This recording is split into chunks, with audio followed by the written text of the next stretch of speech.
लेते हैं। ये जो पीपल्स पार्टी और नून लीग में इख्तलाफात बढ़ना शुरू हो गए हैं, बल्कि खुलकर सामने आना शुरू हो गए हैं, जिस तरीके से लफ्जी गोलाबारी की जा रही है दोनों जानिब से, उस पर आप क्या कमेंट करेंगे? इसमें मामला सिर्फ सैलाब मुतासरीन की मदद वाला ही है या पीछे कुछ और भी फैक्टर्स हैं?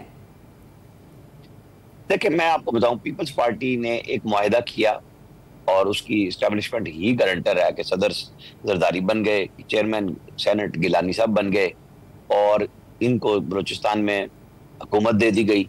आधी हुकूमत में शामिल होगी PMLN और इसके तादी।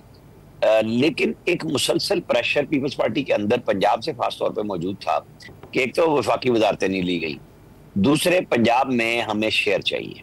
अच्छा, मरियम नवाज ने बहुत शुरू से अपने तमाम अजला में एक पॉलिसी रखी है कि इंतजामिया किसी MNA MPA की मर्जी के मुताबिक नहीं होगी, बल्कि वो आम आदमी के लिए काम करेगी और ताउन जरूरत करेगी जो हुकूमती MNAs हैं, चाहे वो PMLN के हैं, पीपल्स पार्टी के हैं।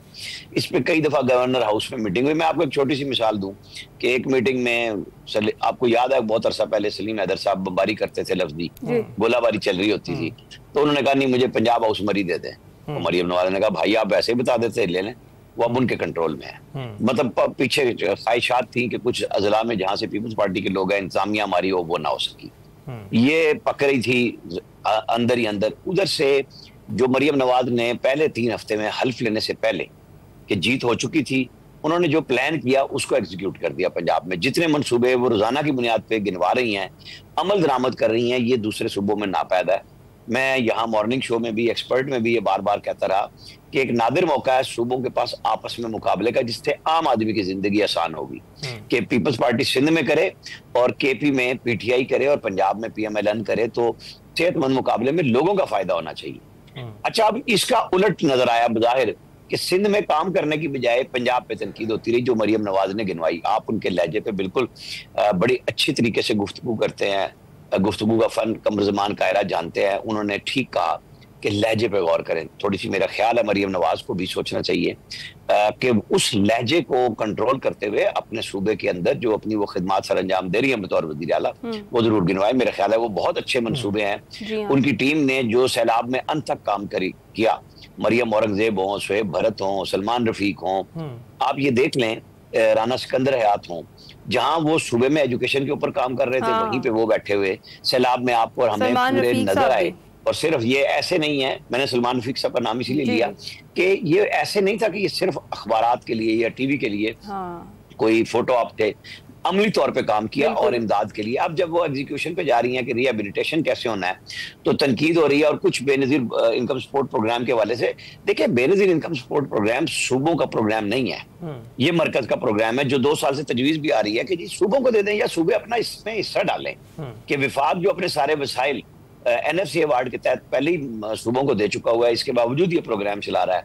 तो ना तो जिद होनी चाहिए, ना बहस होनी चाहिए। अगर सूबा अपनी मर्जी से कर रहा है पंजाब, तो आप अपनी मर्जी के मुताबिक सिंध में कीजिए काम। आप भी बसें ला रहे हैं, आप इंफ्रास्ट्रक्चर को ठीक कीजिए।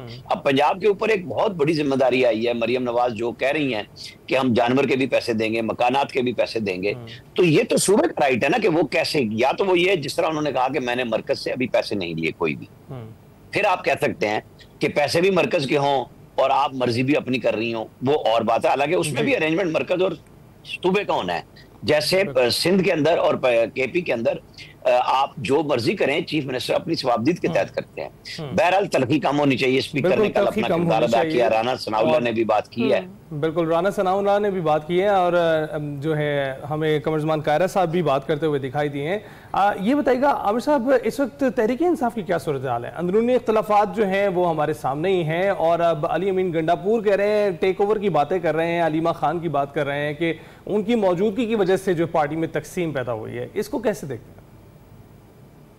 ये ना, जब लीडर परेशान हो, कैद में हो और वो फैसले ना तो अपनी किसी टीम को आज़ादी से देने के लिए इजाज़त दे रहा और वो चाहता हो कि फैसले भी मैं खुद करूं, मैं इमरान खान की बात कर रहा हूं। जैसे नवाज शरीफ और शहबाज शरीफ बंद थे, तो उन्होंने फिर एक वक्त में ख्वाजा आसिफ को कह दिया था कि पार्लिमानी लीडर के तौर पे वो जो चाहे फैसले करें और हम उसे कबूल करेंगे। ये जो यहाँ पे आती है ना कि जी इंतजामिया नहीं मिलने दे रही, एस्टेब्लिशमेंट नहीं मिलने दे रही इमरान खान को और हमें फैसले करने हैं, उससे एक तो पार्टी के अंदर फ्रस्ट्रेशन हुई। 26 नवंबर को जो बुशरा बेगम अपने लीड करके डी चौक पे पहुंची थी, वो भी पार्टी के अंदर एक इक़्तिदार की जंग का नतीजा था। मैं नवंबर में इसलिए ले गया तकरीबन 10 महीने पीछे कि ये रस्साकशी है। अलीमा खान साहिबा अपनी जगह अपने भाई के लिए जाती हैं, दोनों बहनें, उन तीनों बहनें पहुंचती हैं, ये उनका राइट है। और फिर लोग समझते हैं कि जैसे हमारे यहाँ तो एक विरासती सियासत चलती है, इस पूरे बड़े शरीर में चलती है, कोई ऐसी बात नहीं है। ये बिल्कुल इमरान खान के दावे थे कि विरासत में नहीं मैं जाऊंगा, सियासत मेरी अपनी होगी, लेकिन वो पार्टी के इंफ्रास्ट्रक्चर को भी नहीं खड़ा कर सके कि एक कोई खुद मुख्तार बोर्ड बना दे। अभी देखें इंतजार पंजोथा की इतनी मार पिटाई के बाद कल उनको फोकल पर्सन से हटा दिया गया, और खदशात ये हैं कि अब जब सुप्रीम कोर्ट बार के इलेक्शन आ रहे हैं तो कहीं उनको जो लायर्स फोरम है तहरीक इंसाफ का, उसकी सरबराही से ना हटा दें कि हमें बड़ा नुकसान होगा। अब वहां पे अली जफर और हामिद खान दोबारा आ गए हैं। ये पीटीआई के अंदर वो क्लबिंग पे लड़ाई है, सियासत में लड़ाई है। अली अमीन जो बात कर रहे हैं उन्होंने तो बराह रास्त इल्जामात लगाए हैं। अब ये फैसला इमरान खान को करना है, सिर्फ ये कह देने से कि आपस में बात ना करें मसला हल नहीं होता। उन्हें अपने लोगों को इख्तियार देना होगा, दुरुस्त करना पड़ेगा पहले उन्हें। बहुत शुक्रिया आमिर लियास राना साहब, हमारे साथ मौजूद। मुल्की सियासी सूरत हाल पर भी हम बात कर रहे थे, बैनुल अक़वामी जो सूरत हाल चल रही है उस पर भी हमने बात की। हम जाएंगे ब्रेक पर।